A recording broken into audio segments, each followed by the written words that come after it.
That moment when you touch your pocket and realize you don't have your phone with you is already a horror story in itself. But I think this one is even worse.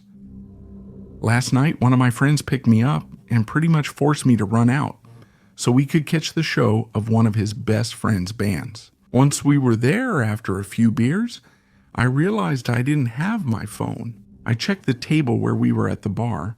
I went to look in the bathrooms and nothing. I called myself using my friend's phone.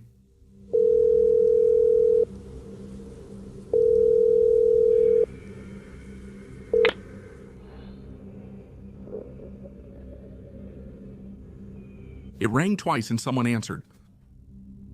He didn't say anything. I just heard very faintly a hoarse little laugh, like someone having trouble breathing. It wasn't a quick laugh, but a slow one, as if he was enjoying the fact that I was listening. He didn't speak again. I hung up with a strange feeling in my stomach. Eventually, I accepted that my phone was already lost. That person didn't sound like they intended to return it, and I gave up. But when I got home later, I found the phone on my nightstand next to my bed, where I had forgotten it, right where I had left it before going out.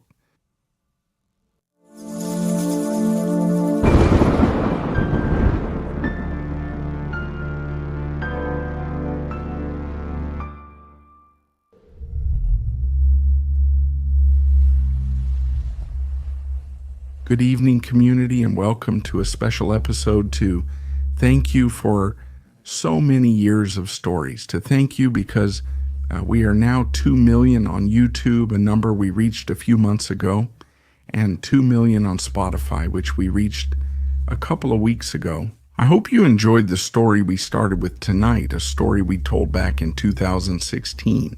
Back then, believe it or not, that was a full episode of Night Stories.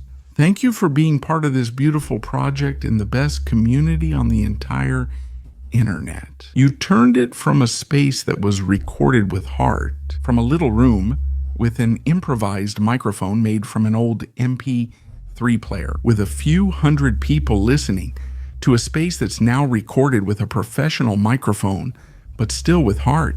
Still from a little room full of books and horror objects. But now, with an audience of millions of people last year, it was the most listened to Spanish language podcasts in the world, the 7th most listened to on this planet in any language, according to Spotify. That's how big this community is. Don't forget that you are the heart of Relatos. Now it's time to start this horror celebration. It's not just about nostalgia. So we'll continue with stories that have reached us very recently, but who knows? With time, maybe they'll also become classics of this show. You're already listening to Relatos de la Noche. And remember, if you're listening on YouTube, stay until the end because we'll announce the winners of the 5 books from last week. And of course, since we're celebrating today, we'll be giving away more. Today we'll give away double and we'll tell you how to participate. I guess this story begins with some dreams I've been having for about a year now. In those dreams, someone would ring a doorbell, one of those doorbells that really ring in your ears. I would start hearing it in my dreams until I woke up, and then I could still hear it in those first moments after waking up. However, my doorbell doesn't sound like that. The neighboring houses are far away. I've never heard their doorbells if they even have them. And that sound that hovered between my dreams and reality, it didn't just ring at 7, 8, 9 in the morning like it did the first few times. Later, it would also ring in the middle of the night at exactly 2:45 in the morning. First in my dreams, suddenly stopping them, no matter what they were. It could be a very real dream, one of those that feels like a piece of everyday life. Or I could be dreaming of a dark forest far away from here. The bell made me stop everything. The bell made me stop everything to pay attention to it, and I forced myself to wake up. I tried with all my strength until I could do it, and I could hear it. Then, As I put on my slippers and got up to go to the door, I kept hearing it until she arrived. And I realized that it wasn't my doorbell, that there was no one outside.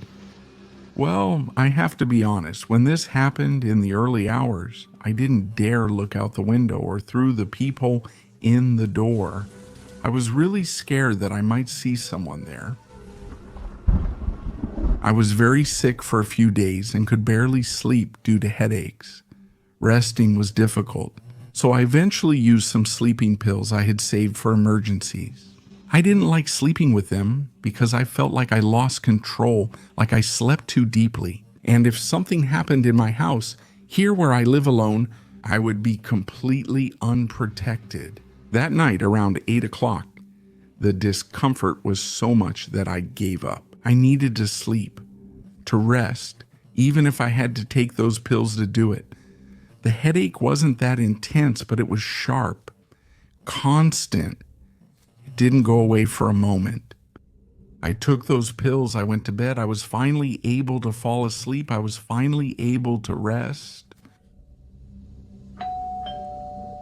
The doorbell interrupted the sleep I was having up to that moment, a kind of sleep you don't remember, that doesn't matter. It rang again. I couldn't wake up. I tried, really. I tried, but I couldn't. But in the dream, I was able to look outside. I didn't get up, but I could see who was ringing the doorbell. It was a lady.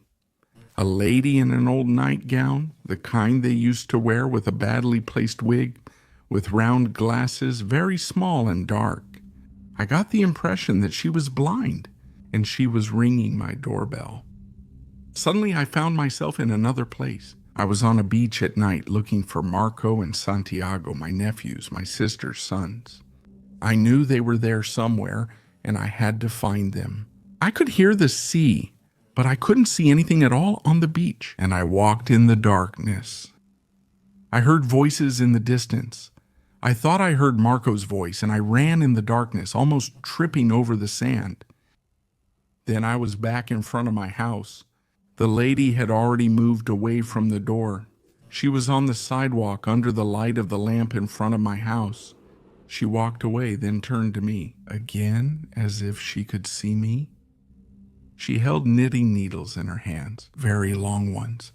She seemed to be knitting something I couldn't quite see, but she moved them too fast, in and out in an almost threatening gesture. And then I wasn't there anymore, and in my dream I was driving. I was looking at the map because I didn't know where I was going, but the screen seemed confusing, blurry, and I didn't know which exit to take. I was on a highway. Everyone was going really fast, faster than me, and I didn't know where to get off. In total, to be precise, I had 3 dreams that night, but they were all intertwined. I would jump from one to another and then to the other, and we would go back to the first one. I could clearly see that woman with the needles who rang my doorbell. She would walk away down the street and then come back to my house. She would come up to the door, ring again, until she left. She walked away toward the end of the street in the darkness, and I didn't see her anymore. The second was the dream on that beach at night where I was walking in the darkness, following the voices, until I could see some lights, a bonfire, people gathered around. I ran toward them, stumbling in the sand. I felt like something was wrong there, and I was looking for my nephews, shouting their names. The people around the fire were naked and turned toward me without moving from their positions. As I approached, I saw a figure in the bonfire center, carved in stone, the figure of a demon I will never forget. Among those people who turned to look at me were Mark and Santiago. Then I had another dream of myself on the road where I couldn't see my map. When I finally saw the exit I was looking for on it, I was already passing it. The last thing I felt before waking up was a car hitting me from the side and making me spin. And before I could feel any pain, that's when I woke up. And well, I know you're probably thinking, what does all that have to do with night stories? Why are they telling us about a weird dream? We're here to share paranormal stories, not dreams. You'll see. No, I don't think it was just a dream. I always felt it wasn't. And now I can prove it. After that dream, that damn dream that night when the pills made me sleep deeper than usual, deeper than I ever can. No more doorbells ringing in the middle of the night in the morning. The ones that slipped into my dreams and lingered for a few seconds when I woke up.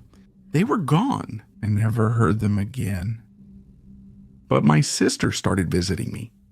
As always, she began coming to my house. Not because she missed me, but because something was worrying her. And deep down, I'm the only person in the world she can trust to tell her the truth, to tell her why she's worried. There was something strange about Santiago and Marco. They were changing a lot. When she told me that at least twice a month they went to the beach and spent the night there, instinctively, I emptied myself in my dream to start giving her hints about what to do, what to ask. She ended up realizing that they were in a cult, a really bad one, a horrible cult. How did they get there? We don't know, but it wasn't a kid's game. My sister asked my nephew's father to come to the city when she was already sure of what was happening. The two of them burst into one of those ceremonies. There, among adults and elders, were the two of them taking part in that disgusting ritual. Even though the boys were of legal age, my sister and her dad decided it was better for him to take them away for a while, to get them as far away as possible from that circle they had fallen into, from those friends. I didn't even have time to see them to say goodbye, but I started living in fear. I knew that strange dream I had now had some truth to it. Yes, sex and dark cults are more common than we think. It's not unusual for someone we know, someone we'd never suspect, to be part of something like that. But my nephews had never shown any sign of attachment to that kind of belief. On the contrary, they had always been very Catholic. About 4 months ago, after she was already alone, my sister rented out her house, that huge place where she used to live with her children. She didn't need that space anymore, and with what she got from it, it was enough for her to rent a small house here, very close to where I live, and she still had enough left to live comfortably, just the rest of the rent from hers. And I rarely went to see my sister down at the end of the street. That area seems very dark and lonely to me, almost like another world, but my sister says it's very peaceful, very quiet, that it almost feels like she doesn't have any neighbors. And well, a few weeks ago, the dream kept showing me that it was more real than I thought. And the thing is, I had a pretty serious car accident.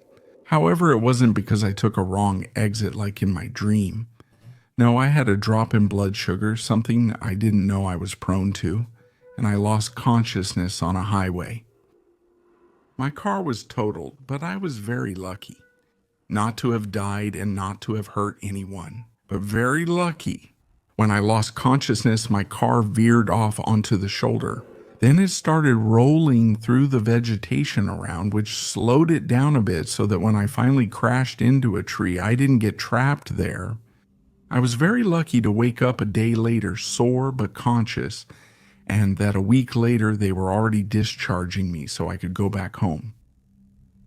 I was also lucky that my sister was so close to me, that from the very beginning she came to take care of my plants and my fish so they wouldn't die. But there's something that worries me. My sister comes every day to take care of me. It's hard for me to do many things with a leg and a cast and a broken collarbone. My hands are still clumsy. I can survive, but it helps me a lot that she's here. She tells me a lot about her neighbors, about the people at the end of the street. She says she's opened up for the first time to her children about what she went through, and that she has received a lot of understanding, especially from the neighbor next door, an old blind lady who spends her time knitting, who knits from memory, beautifully, even without seeing. When she mentioned her, I thought I recognized her. She told me she talked to her about me and that the lady really wants to come see me again. What do you mean, see me again? I don't even know her, I asked her. What are you talking about? My sister told me with a very puzzled look on her face. I'm telling you, she told me she wants to meet you. What did you hear? Don't go crazy on me, okay? And yeah, maybe it sounds bad, community, but there's something that worries me a lot, something that makes me promise you that I'll write to you soon. And if I don't write, it's because something happened to me. My doorbell broke during the days I was sick. My sister replaced it. I know this doorbell I have now. It sounds exactly like the one I used to hear in my dreams. Every time my sister goes home at night after giving me dinner, I get terrified, really. Honestly, an indescribable fear of hearing that doorbell again once more in the middle of the night.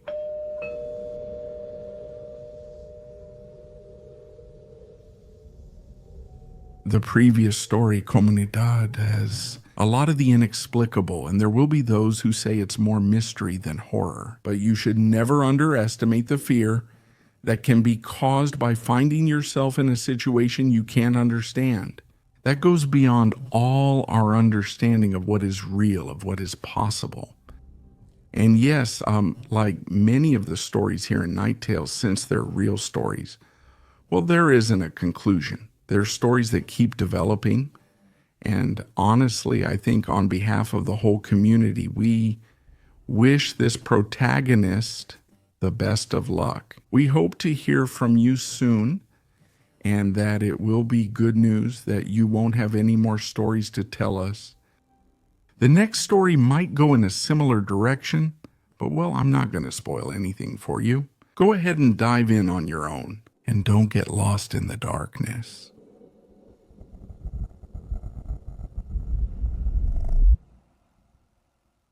Hello, everyone. I'm not sure if there's an explanation for what happened to me. I hope someone can find an explanation after hearing this, because the only one I have terrifies and confuses me more than having none at all. I work as a courier for a very big company, one of those that everyone knows and that many people probably use to shop around here. And yeah, I know that in this kind of job you see all sorts of things, but what happened to me a few weeks ago still doesn't let me rest. I still haven't gotten over it. That day I only had a few deliveries, so I took it easy, and the last one was in a neighborhood I rarely go to. The address was all the way at the edge of this area. That was actually already a rural road. As soon as I started going in, the few houses there seemed abandoned. And honestly, the first thing I thought was that it could be a trap to rob me. That already happened to me once when I was delivering food, but not with this kind of company. It's not that easy for it to happen, especially when you order with a registered account. Also, the package looked expensive. It was already getting dark when I arrived. The street was unpaved and only that house had a light on. The rest were completely dark. I parked in front of a low wooden fence that barely marked the property. I took out my phone to call and confirm, but I had no signal. Even though the address was correct, the location was correct, I knocked on the fence to see if anyone would come out. After a few seconds, a lady opened the door of the house just a little and peeked out. She asked me who I was. I told her I was going to deliver a package, and she asked me who it was for. I told her the name I had registered. And again, with the same confused look, she asked me again for whom. I repeated the name, and then he told me he was going to accept it, to leave it inside. I asked her if she couldn't come out for it, and she answered no, that the gate was open and I should come in, that she couldn't come out. I didn't love the idea, but it was the last package of the day, and I just wanted to finish. So I went in, but as soon as I took a few steps inside, I saw that the lady quickly went into a room at the back, and I didn't see her again. I left the package on a table that was next to the entrance, but I couldn't help looking around a bit. Everything looked old. I can only say it felt like another time. On the table there was a folded newspaper, but you could see the date, July 18th, 1992. But it wasn't yellowed or torn. I left even more confused than when I arrived.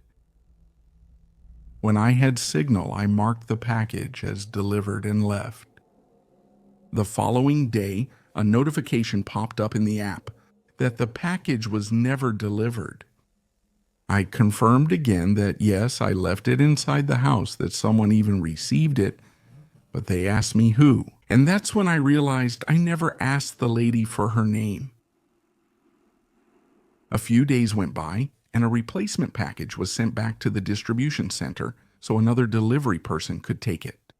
That day, one of my coworkers sent me a message with a photo and said, "Hey, was this the house where you delivered it? Because they told me that no one has come here." And yes, it was the same location, it was the same entrance, but the house was different. The color of the walls, the fence up to the windows, everything was different. To this day, I don't know how to explain this, and the only thing I can think of, honestly, it terrifies me even to say it, but I swear what happened was real.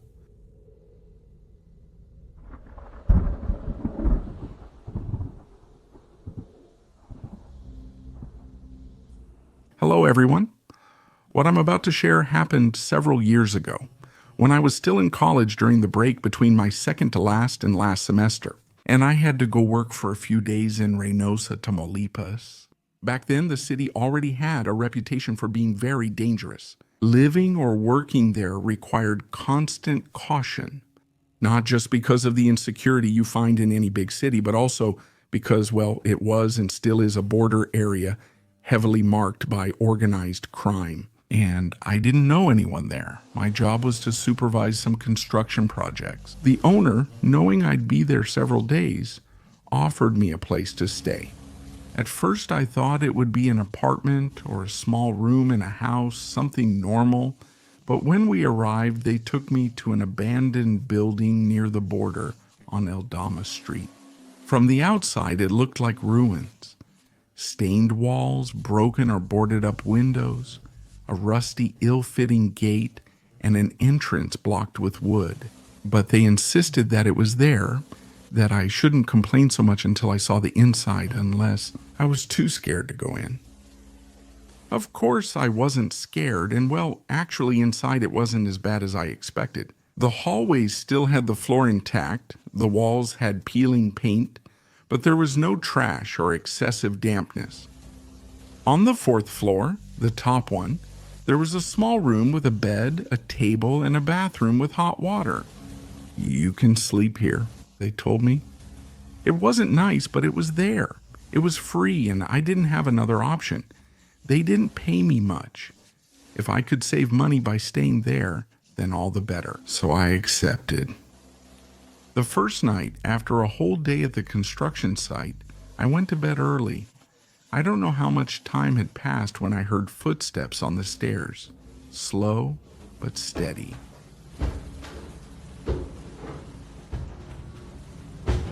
The building's echo made them seem close.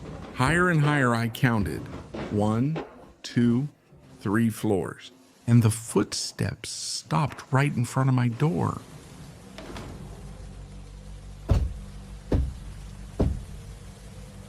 A few sharp knocks, they knocked. I stood still. No one knew I was there. No one. No one had any reason to go there. And to get to that door, you had to go through the entrance of the building, which was covered with pretty heavy boards. It wasn't possible to get in without making a huge noise. I didn't hear anything else, and after a few seconds, the footsteps started coming down.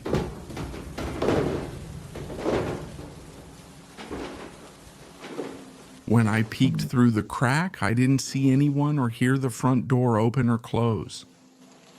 I didn't want to think about it anymore, and at dawn I convinced myself that maybe I had dreamed it, and that maybe I was just very tired.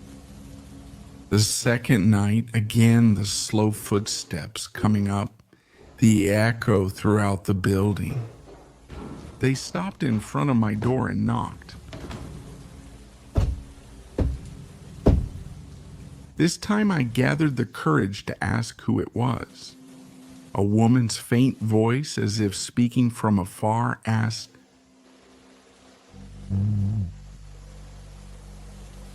I told her no, that there was no Maria here.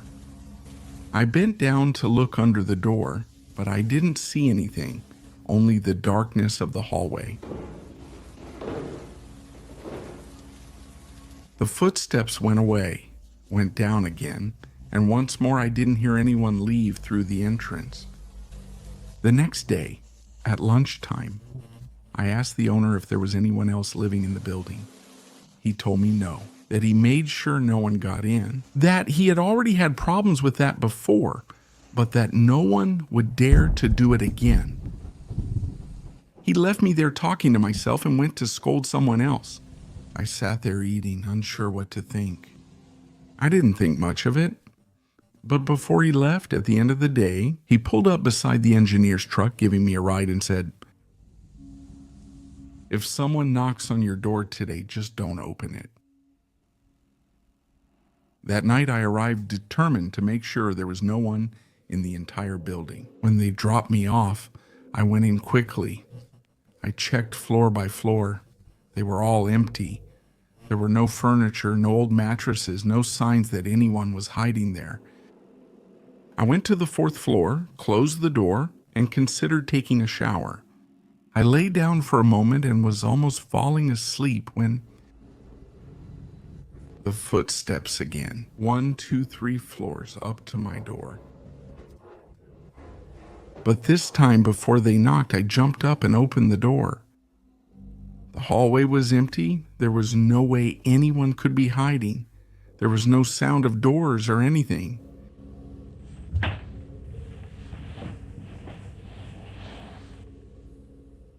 I heard something behind me, inside my room. A clear sound behind my back, on the bed, as if someone had dropped onto the mattress. I turned and saw that under my blankets, there was someone lying down. The lump was unmistakable. The shoulders, the legs, the clear shape of a person covered up to their head. My throat went dry. There was no way anyone could have gotten in. The door had been locked with me inside, and the window opened onto a 4th floor. I took a step back and then ran. I didn't check anything. I just ran out as I was. Luckily, I hadn't undressed and I had my wallet in my pants, but I didn't even think about that until I left the building. A few blocks away, I found a cheap hotel. I think the receptionist saw me looking so pale that he asked if I wanted him to call the police. If something had happened to me, I told him no, that it wasn't necessary. At dawn, I went back to the little room for my things before they came to pick me up to take me to the construction site. Afterwards, I told the owner that I would stay at the hotel for the remaining days. He didn't ask why. He just looked at me and said, I told you not to open the door for them.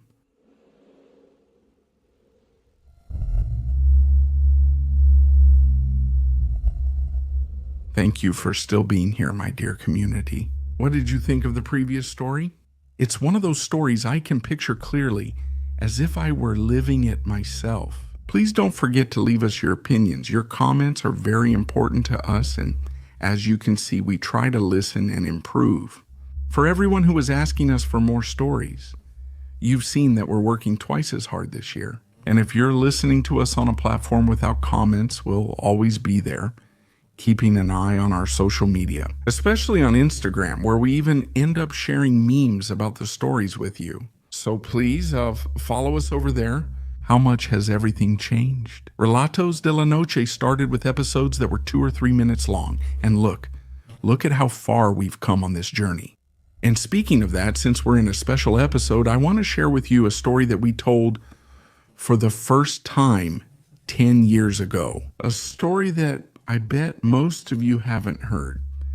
It got lost in time, but I know that even if you're one of those few who've been here since 2015, even if you're one of the few who've already heard it, you're going to enjoy it. Tell me if you recognize it.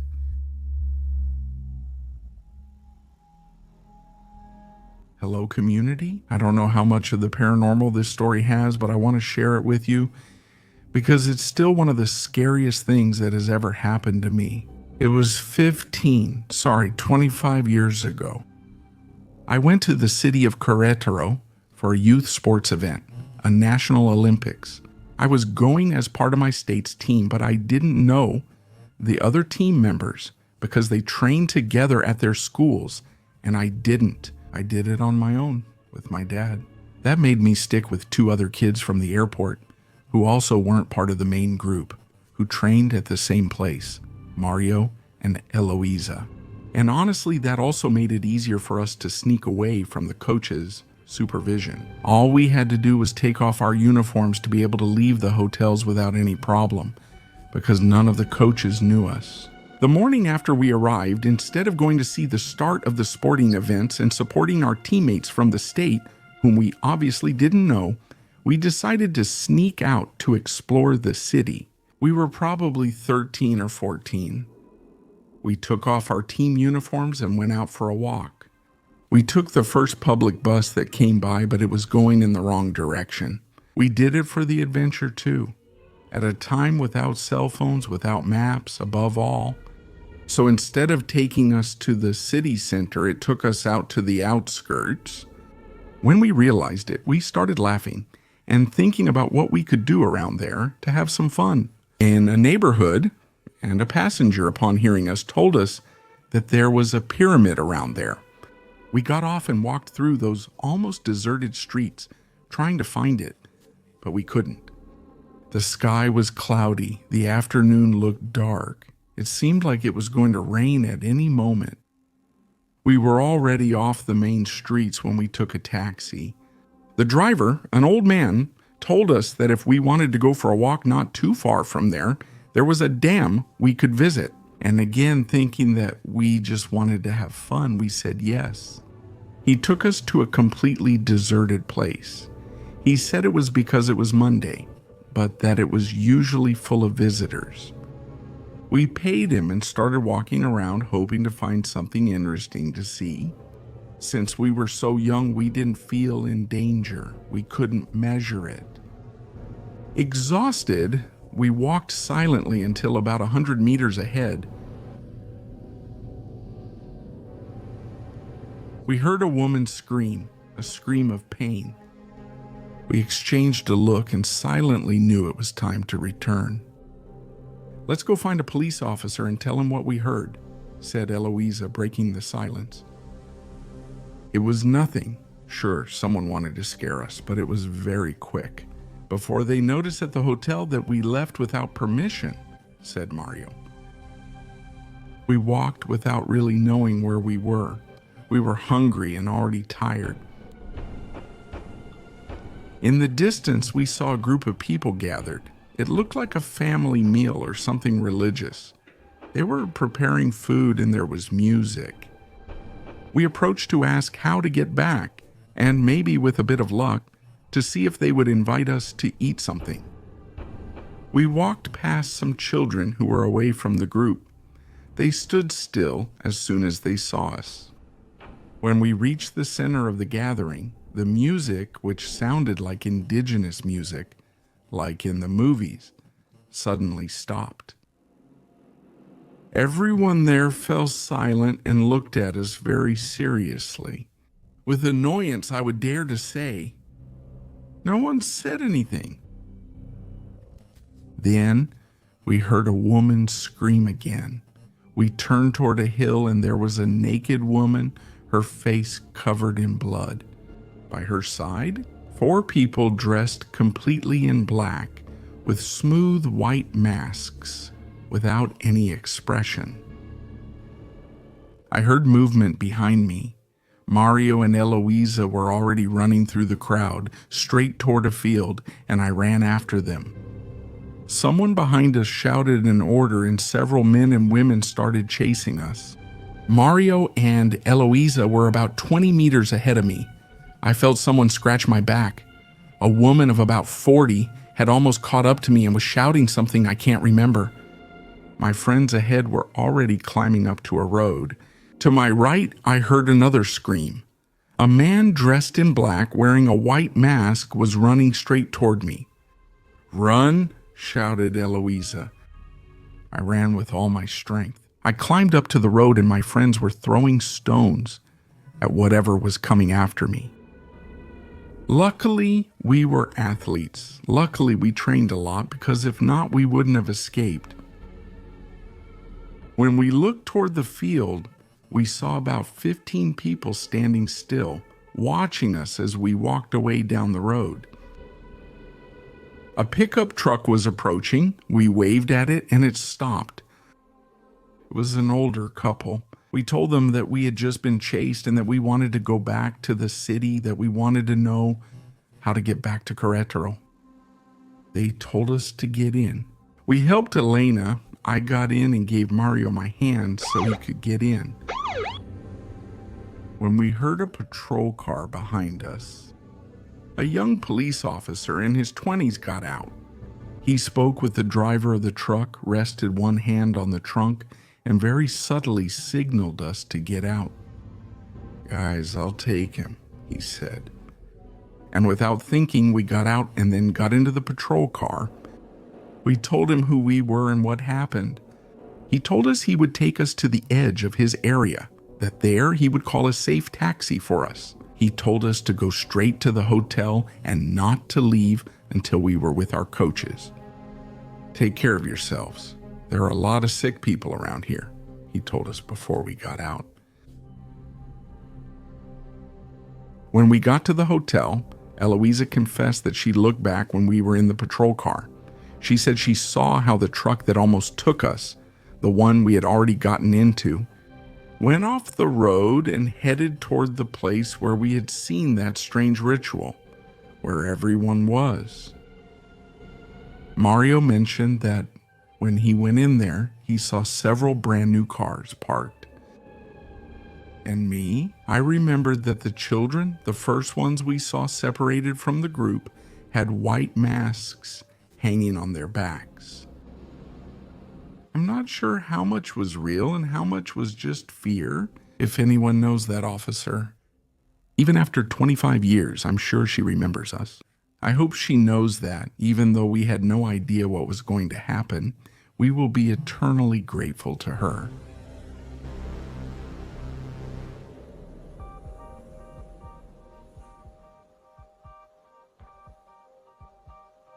Community, it's been 10 years since we shared that story. And notice that 5 years ago, when a lot of people started to rediscover it, someone left a comment that to this day is still one of my top scariest comments on the channel. Maga01 commented, "My grandfather told me that on a trip with the family on the roads of San Luis Potosí, the truck broke down, and they were there for quite a while, until they saw people coming down from a hill with torches and machetes. Obviously, they got a bad feeling and locked themselves in the truck. Those people surrounded them, and a man knocked on the driver's window where my grandfather was and asked him from outside, 'How much do you sell a kilo of meat for?' Imagine the terror they felt. But then a truck was passing by and its horn started to sound. Those people went back into the hills and the truck stopped to help my family. He took them with him and drove them to the nearest town. My grandfather says without a doubt that that truck driver saved his life." What do you think about the comment? Short, but a terrifying scenario, right? Hey, but going back to the topic of this story, we invite all the people from Querétaro. If you know any story about a cult, any information, a tale that involves them, please share it with us. Can you imagine a special about that topic? Can you imagine? And it would be great to go record it over there. But it's time to move on. This special isn't over yet. Hello, my people from Relatos de la Noche. My dad told me this story many times since I was a kid. He remembered it in great detail. Although he always described it as a curious event that happened to him on the road, I could tell that deep down it really scared him. Deep down it really scared him. It happened years ago, before phones had maps or a global positioning system. And if you wanted to get somewhere, you did it by following directions written on a napkin or by asking for directions along the way. A friend of my dad had a very dear uncle, almost like a second father, who was going to get married in the bride's hometown. He had invited everyone, the whole group of friends. And since they couldn't miss it, 3 of them left on a Friday night in a truck that was lent to them so they could get to the wedding. There were 3 in total. My dad, his friend Pavel, and his friend Gonzalitos. He wasn't that close to the group, but somehow he always managed to tag along everywhere. He wasn't one of my dad's friends. I never met him and never knew his name. I just know that's what they called him. The plan was simple. They would arrive early, greet the family, meet as many girls as they could, and stay until the music stopped, just like they always did at parties. On the sheet that co-pilot Gonzalitos was carrying, the instructions seemed clear. After crossing the bridge, take the second dirt road on the right. Keep going until you reach the abandoned gas station. Sometimes there will be people selling cans of gasoline, but don't buy from them.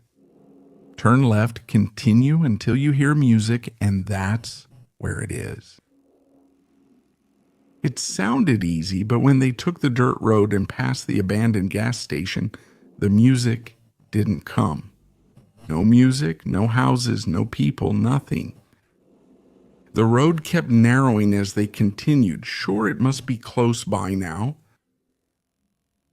At first it was even, but then became rocky and dirty, with dry branches hitting the bottom of the truck. Outside, you could only hear the engine, and every now and then, the distant song of a cricket. "Are you sure he said after the gas station?" my dad asked. "Well, that's what I understood," Gonzalitos replied, staring at the paper as if it might suddenly change. The night was pitch dark, moonless, and the air grew cooler as they moved ahead. Suddenly a figure crossed in the distance. They couldn't tell what it was. It could have been a very tall dog or a very small, hunched-over person. He wasn't carrying any light, and when they passed by the spot where they had seen him, there was nothing there anymore. There was silence for a few seconds before someone suddenly spoke. "It was probably a drunk guy, right?" But nobody was really convinced. More than half an hour went by until after a curve they saw something that made them go silent. In the distance, some lights were flashing in red, green, and yellow colors. "Finally," said my dad. The music could be heard faintly, but enough to tell it was live, like a band playing cumbias. You could also hear voices, laughter, the typical atmosphere of a small-town wedding. "It's definitely not here," said my dad. "I think we missed a turn a while ago, but at least we can ask if someone knows where it is." They looked for a place to park because they didn't want to leave the truck right on the curve. They found a spot between the trees on the side of the road. They pulled in carefully, feeling the branches scrape the paint, thinking they wouldn't be forgiven for that when they returned it. Although the paint was already pretty battered, they turned off the engine and sat for a moment listening. The music sounded clearer. The beat of the drum, the trumpets, the shouts of people cheering on a couple who were dancing. "Hey," said Pavel, looking at the road. "But where are the cars of the people at the party?"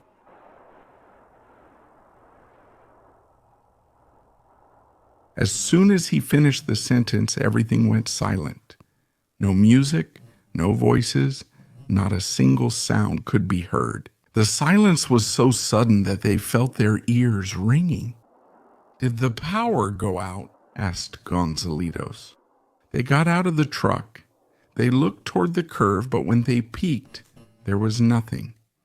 No lights, no people, just the empty road, the trees, and the darkness. They walked over there. "Imagine if there were a cemetery here," said Gonzalitos, trying to laugh. But my dad replied in a serious tone, "Cemetery? No. I imagine it's something worse."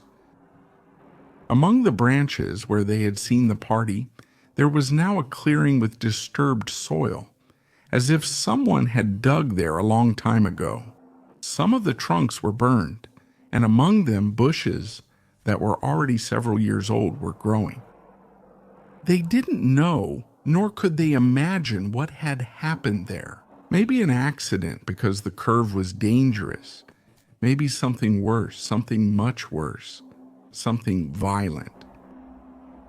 They said nothing, turned, and quickly returned to the truck. Nobody wanted to be left behind. As soon as they opened the doors and got in, the noise returned in the distance. Again the music, the laughter, the voices, as if the party had never stopped. "We better go now, and if you want, start praying," said my dad. They started the engine and turned around to go back the way they had come. No one looked toward the curve, not even my dad, who was driving, dared to look in the rearview mirror. My dad always said they didn't want to know who or what was still there celebrating. And you know what? Even though years went by, and by the time he told me this, I was already using a cell phone with a map. He never again took a road he didn't know at night.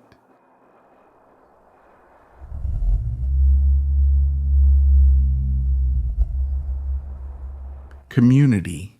I want to close this special with another story from the memories of 2006, to be exact, which ended up being quite a phenomenon because it talked about a being who was the main character in many stories among the local people, but no one had shared it on the internet, on a forum like this, until that moment. As a result of that episode, it became established as another urban legend in that area and even appeared in a local newspaper. That's the story that started it all. And to anyone who lives near the Abelardo El Rodriguez Dam in Tijuana, I ask, have you seen the gargoyle at the dam?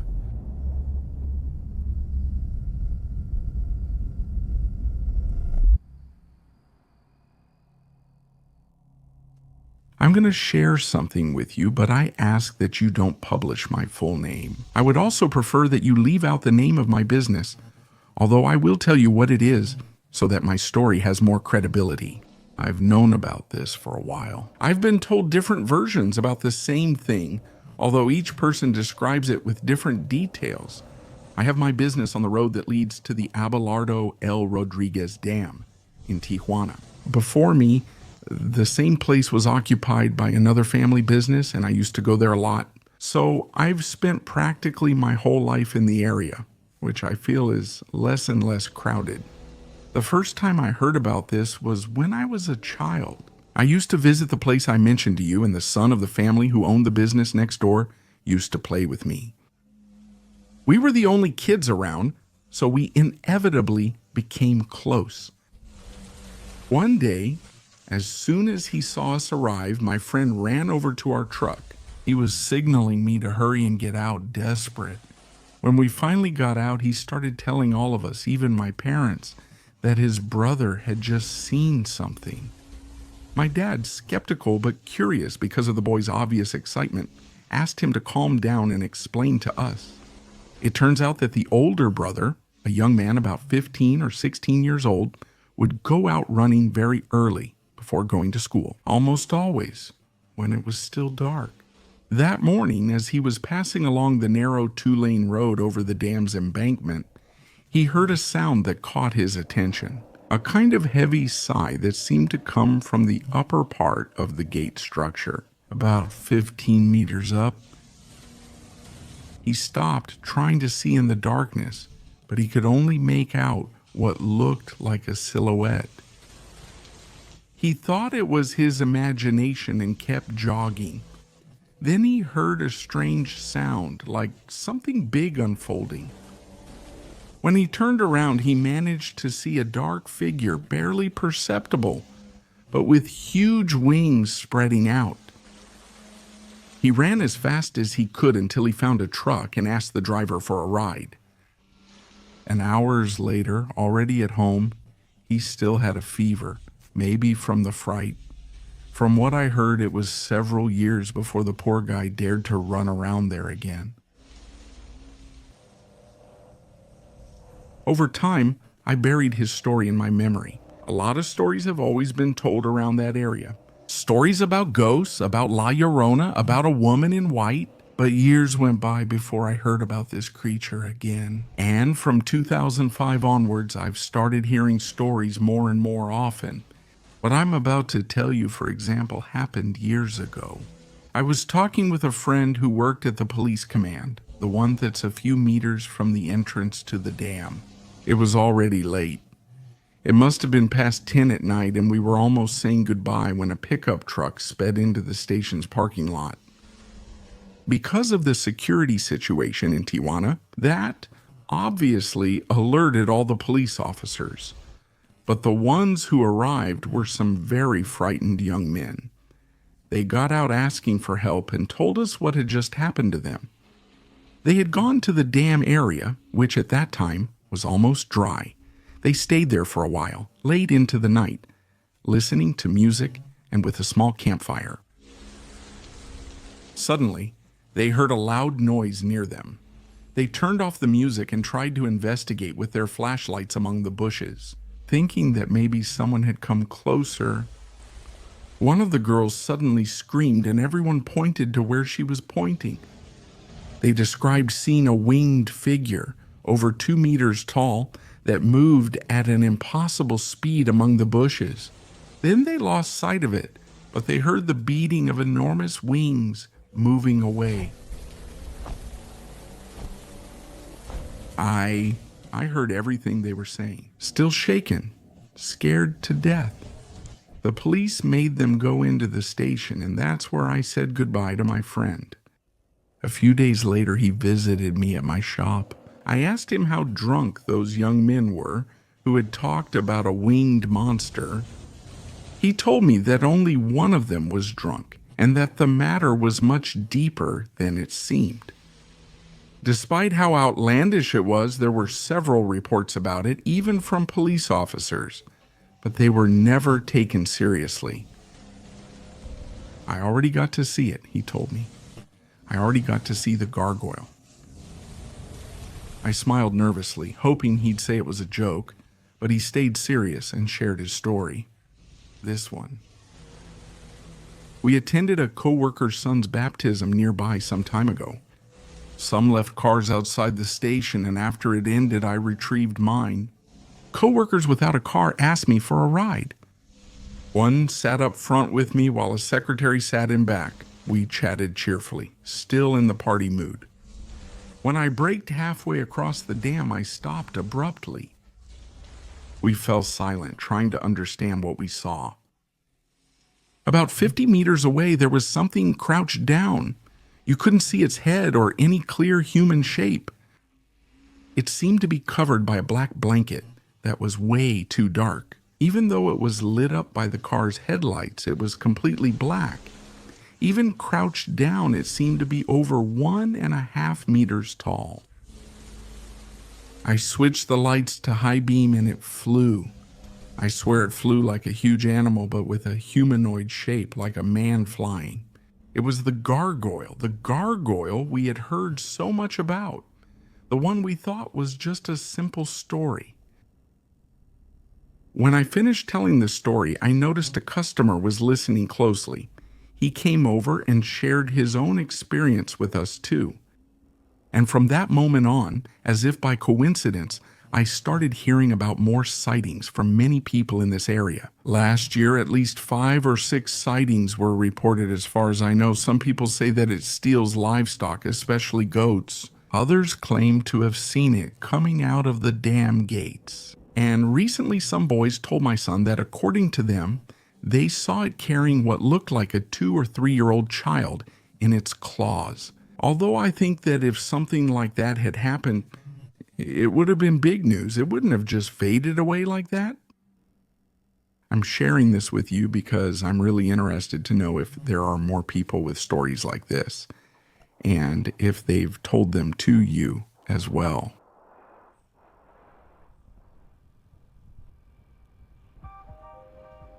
Community, almost voiceless, but we made it. We finished this episode. Thank you for celebrating with us. Let 1 million more people come. Let 12 more years come. We will always be here for you. As long as there is strength, as long as there is life, as long as there is internet. I love you all with all my heart. This was Relatos de la Noche.